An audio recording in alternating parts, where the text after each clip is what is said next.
अब भी जंग की स्थिति साफ नहीं हो पा रही है। शुरुआत में जहां रशिया बड़ी आसानी से इस जंग को जीतने का दावा कर रहा था, लेकिन आज एक लेवल पर आकर उसी की स्थिति खराब होने लगी है। और ऐसे हालत में यूक्रेन के साथ तो लगभग यूरोप के सभी बड़े देश और अमेरिका है, लेकिन इस बार रूस के पास कोई भी बड़ा साथी देश दिखाई नहीं दे रहा है। एक वक्त में जहां चाइना रूस की तरफ से अपना हाथ बढ़ाता हुआ नजर आ रहा था, लेकिन वो भी इस समय पूरे सीन से लगभग गायब ही है। इसलिए रशिया अपनी बिगड़ती हुई अर्थव्यवस्था और कई चीजों के सैंक्शन के बाद एक तरह से अपने सबसे पुराने दोस्त भारत की तरफ देख रहा है। लेकिन यहीं पर सवाल उठता है कि क्या भारत को रशिया का साथ देना चाहिए या नहीं देना चाहिए।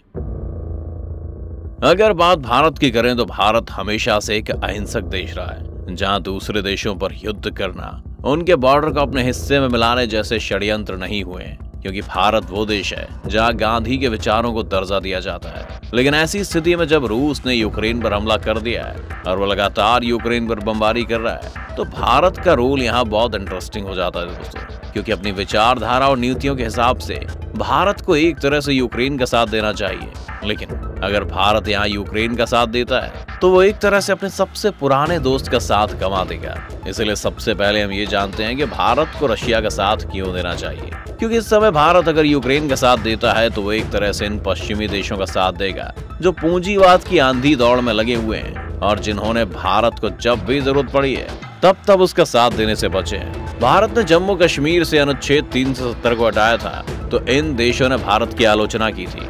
गलवान में जब चीन ने धोखे से भारतीय सेना पर हमला किया तब भी ये देश भारत के साथ खड़े नहीं हुए थे। 1999 के कारगिल युद्ध में भी भारत को इन देशों का साथ नहीं मिला था। तब भारत चाहता था कि अमेरिका अपनी सैटेलाइट की मदद से कारगिल में छिपे पाकिस्तान के सैनिकों की लोकेशन उसे बताए, लेकिन अमेरिका ने इस मदद से भी इनकार कर दिया था, जिस कारण भारत को इस जंग में मुश्किलात का सामना करना पड़ गया था, जिसमें भारत की मदद करने को एक बार फिर अगर कोई आया तो वो रूस ही था। और वो रूस ही था जिसने कश्मीर मुद्दे में भारत का साथ दिया था। भारत को रूस का साथ इस समय इसलिए भी देना चाहिए क्योंकि इस युद्ध के बाद एक नया वर्ल्ड ऑर्डर बनेगा। वर्ल्ड ऑर्डर का मतलब ये होता है कि पूरी दुनिया में वो कौन से देश हैं जो आगे आने वाले समय में पूरी दुनिया को एक तरह से अपने तरीके से चलाएंगे।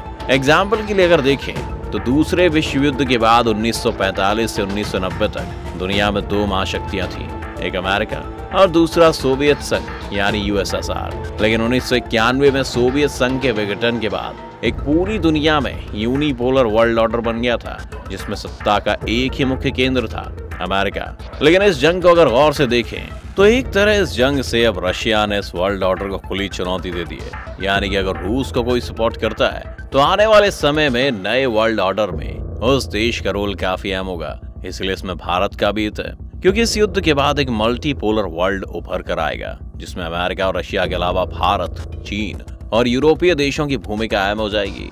इसके अलावा इस मल्टीपोलर वर्ल्ड में रशिया की भूमिका